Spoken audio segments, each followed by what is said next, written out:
தேவையானது வந்து ஒரு பேக்கெட் காளான், மைதா ஒரு கப்பு, அப்புறம் கொஞ்சம் பூண்டு. இப்போ வந்து மைதா வந்து ஒரு கப்பு எடுத்துக்கிறோம். போட்டு நல்லா அப்படி கிண்டிக்கிறோம். காஷ்மீர் வந்து மிளகாத்தூள், கலருக்காக காஷ்மீர் மிளகாத்தூள் போடுறோம். ஒரு ஸ்பூன் மட்டும் போட்டுக்கலாம். போட்டு நல்லா கிண்டி விடலாம்.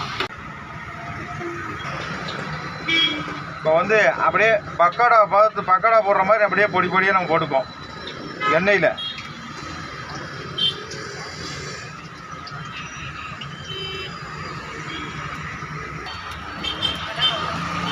காளான் நல்லா வெந்துருச்சு. அப்படியே நம்ம வந்து அடிக்கிறது அடித்து எடுத்து வச்சோம்.